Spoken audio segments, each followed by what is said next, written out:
I never expected a simple security camera notification to completely change my life. Like most people, I installed cameras around my house for peace of mind. I lived alone in a quiet neighborhood where nothing unusual ever happened. Every morning before work, I checked the motion alerts while drinking coffee. One Monday morning, I received a notification showing movement in my backyard at 2:14 a.m. When I opened the footage, I saw a man near my fence. As he stepped into the light, my heart nearly stopped because the man was me. He had my face, my height, and even the scar above my eyebrow. He buried something beside my shed and disappeared. I rushed outside and dug exactly where I had seen him bury the object, but there was nothing there. Confused, I checked the footage again and noticed something strange hidden in the metadata. The recording wasn't from last night at all. It was dated exactly 7 days in the future. At first, I convinced myself it had to be a glitch. But the next morning, another recording appeared. This one showed a frightened woman arriving at my house in a red sedan and leaving an envelope beneath my welcome mat. The woman was a complete stranger, and when I checked outside, no envelope existed. 3 days later, everything happened exactly as the video had shown. The same woman arrived, left the same envelope, and drove away. Inside was a recent photograph of my father. The problem was that my father had supposedly died 11 years earlier. Written on the back of the photograph were 3 chilling words: "He's still alive." My entire world turned upside down in an instant. The recordings continued arriving every morning. Soon I realized they were all showing events exactly 1 week before they happened. Another clip showed the same woman sitting across from me at my kitchen table and handing me a folded piece of paper. A few days later, the event occurred exactly as predicted. Her name was Rachel, and she claimed she had uncovered evidence that my father had faked his death years ago. The paper she handed me contained the address of a motel several states away. Although I desperately wanted to dismiss her story as nonsense, the impossible accuracy of the future recordings left me unable to ignore it. Against my better judgment, I agreed to help her investigate. Over the following days, the security cameras became my guide to the future. Every morning revealed another piece of the week ahead. One recording showed Rachel and me driving through a violent thunderstorm. Another showed us checking into a motel. Yet another displayed an argument with a stranger in a parking lot. Every event unfolded exactly as the recordings predicted. The more accurate they became, the more dependent I grew on them. Whenever uncertainty appeared, I simply waited until morning to see what the future cameras would reveal. I knew it was unhealthy, but knowing tomorrow's events felt impossible to resist. Then everything changed when one recording showed my own death. The footage revealed a dark warehouse during a rainstorm. I stumbled through a doorway, bleeding heavily while a shadowy figure emerged behind me. A gunshot echoed through the building, and I collapsed onto the floor. The recording ended after only a few seconds, but those few seconds shattered me. Every previous prediction had come true, so I had no reason to believe this one would be different. For the first time, I considered destroying the cameras, but curiosity and fear kept me watching. The recordings that followed showed additional fragments of the same warehouse. Rachel briefly appeared shouting something before disappearing from view. Another clip revealed the gunman entering through a side entrance, though his face remained hidden in shadow. As the predicted week approached, I became increasingly paranoid. I barely slept. Every stranger looked suspicious, and every unexpected noise made me jump. Eventually, I showed the footage to Rachel. To my surprise, she didn't laugh or dismiss me. Instead, she admitted that strange things had been happening to her as well. Photographs she took during the investigation sometimes contained objects that hadn't appeared yet, or reflections of people who weren't there. As our investigation continued, we eventually reached the motel shown in the photograph.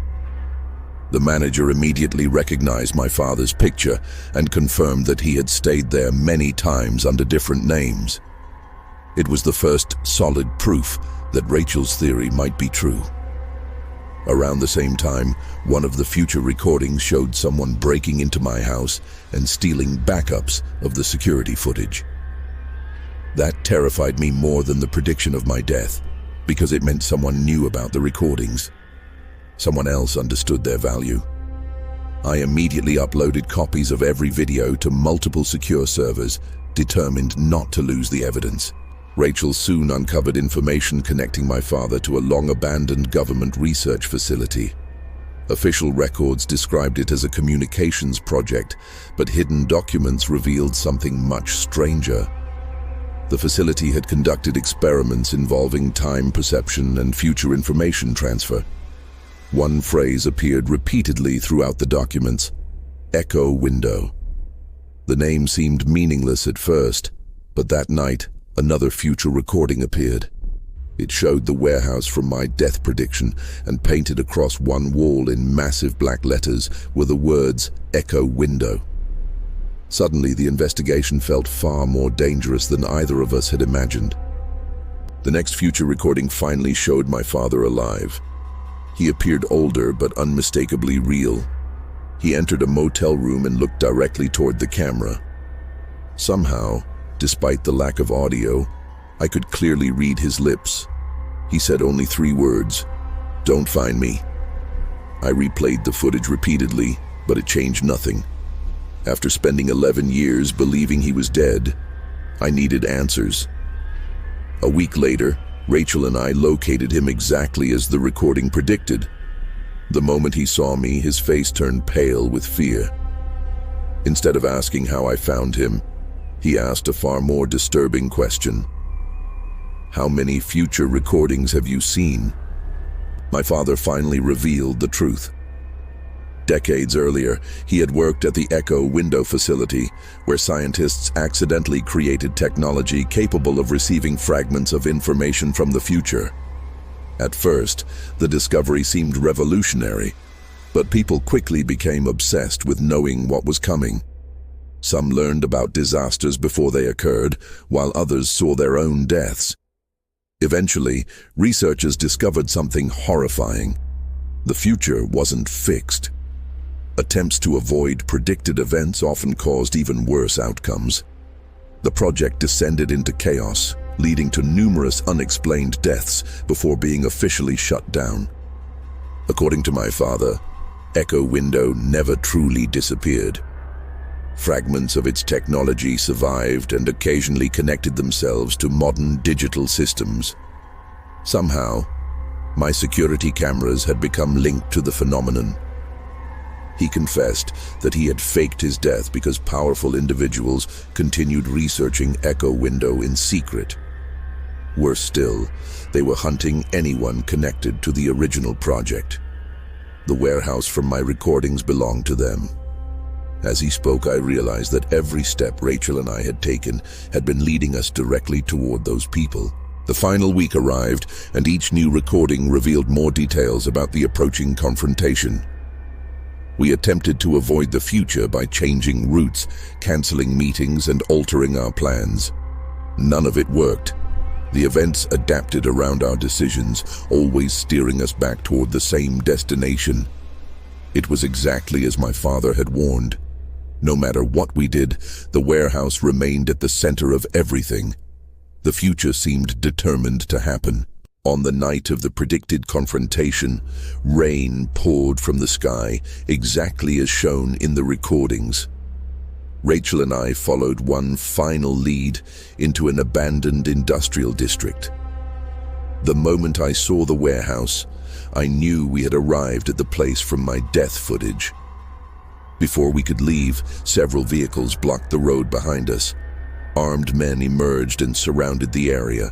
The trap had already been set. Gunshots echoed through the darkness as Rachel and I ran inside, searching desperately for an escape. Everything unfolded exactly as I had seen. The broken machinery, rusted walkways, and enormous Echo Window graffiti matched the recordings perfectly. I reached the doorway where I had watched myself die.